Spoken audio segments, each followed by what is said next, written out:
Hai teman-teman, ketemu lagi dengan saya Wiwi di sesi sharing sisi lain Edan Toys. Meskipun Edan Toys sudah berjalan beberapa tahun, tapi kami masih menerima komplain. Ini bisa dimaklumin karena kami masih manusia ya, jadi masih manusiawi kalau kadang-kadang dikomplain oleh buyer. Jadi keseringannya itu komplainan itu antara lain misalnya barang kurang. Misalnya buyer memesan 10 buah atau 10 piece, yang dikirim dari kita cuma 2 piece. Nah, kalau mendapat respon komplainan seperti ini, teman-teman jangan panik dulu. Yang ini masih bisa diakomodir kok. Misalnya, ya udah kekurangannya kita kirim ulang lagi aja, dengan ongkos kirim tentu ditanggung oleh kita, sellernya, karena jelas-jelas ini kesalahan dari seller. Jika misalnya si buyer tidak bersedia menunggu barang dikirim ulang lagi, kita tawarkan untuk refund dana. Kalau refund dana sih lebih cepat karena langsung masuk kan ke rekeningnya, jadi uangnya langsung diterima gitu.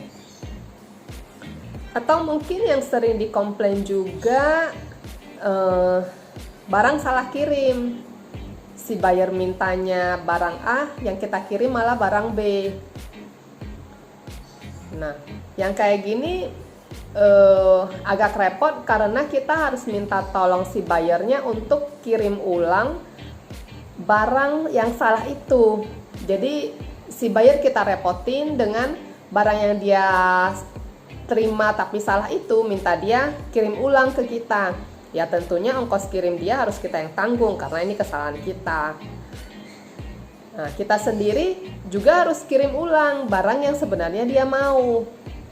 Gitu. Jadi dalam hal ini kita lebih rugi, kita rugi 2 kali ongkos kirim bolak-baliknya. Dia kirim ke kita yang tanggung, kita kirim ke dia, kita juga yang tanggung. Gitu.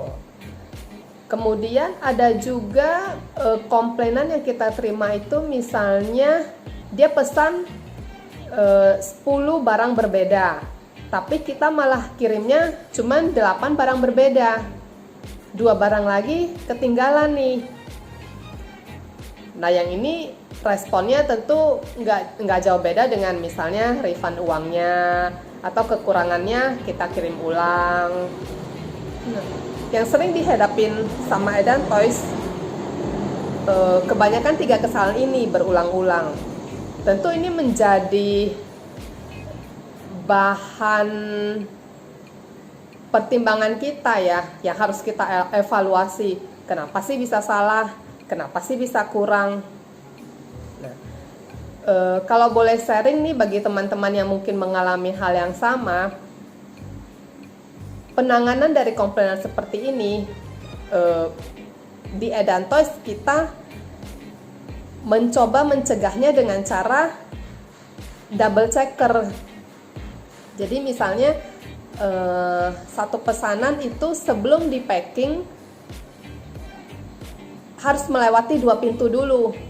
Satu orang yang siapin barang, dia ngecek. Satu orang yang packing, dia ikutan ngecek sekali lagi. Jadi double checker.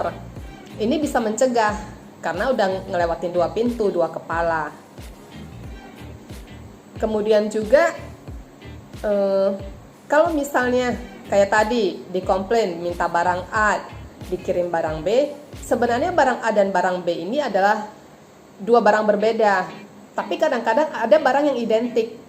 Barang yang identik ini sebaiknya kita menamakan produknya dengan dikodein, dikasih label nama barang, langsung ditempel di barangnya. Atau kalau yang lebih profesional biasanya dengan memperhatikan barcode. Setiap barang kan barcode-nya beda tuh. Nah, tapi ada juga kami di Edan Toys, misalnya kalau 2 barang berbeda tapi identik sama dan harganya sama, biasanya kami jadiin satu produk. Di deskripsi barangnya juga kami jelaskan. Jadi supaya buyernya baca dulu deskripsinya. jangan sampai terjadi komplain mintanya A dikirim B, padahal di deskripsi sudah dijelaskan bahwa barang ini memang identik. Barang ini kalau nggak ada yang B pas lagi kehabisan akan dikirim A, atau barang A lagi kehabisan akan dikirim barang B. Oke. Menurut kami di Edan Toys, tata krama dalam merespon komplain ini tentu saja pertama kali adalah minta maaf. Kalau kita di awal minta maaf, kita nggak ngotot-ngototan nih sama bayarnya, pasti bayarnya juga maklum gitu. Jadi etika itu ya itu tadi, minta maaf. First of all, say sorry. Buyer itu tidak boleh rugi. Kita seller rugi nggak apa-apa. Itu prinsip kami di Edan Toys. Buyer itu prioritas, buyer itu raja, buyer itu tidak boleh rugi. Jadi buat teman-teman, semoga pengalaman kami di Edan Toys dalam menghadapi komplain ini bisa diadaptasi atau disesuaikan di toko teman-teman sekalian. Komplain itu biasa, tapi kalau komplain berkali-kali itu menurut saya sih sebuah kebodohan. Jadi teman-teman sendiri yang harus menganalisa. Mungkin ketika komplain yang sama terjadi berkali-kali, ada kalanya mungkin memang karyawan kita yang salah atau kita sebagai buyernya yang salah. Itu juga harus direview sih. Buat teman-teman, sukses. Semoga tokonya lancar terus, komplain semakin lama semakin gak ada, dan tokonya menjadi top seller. Dadah!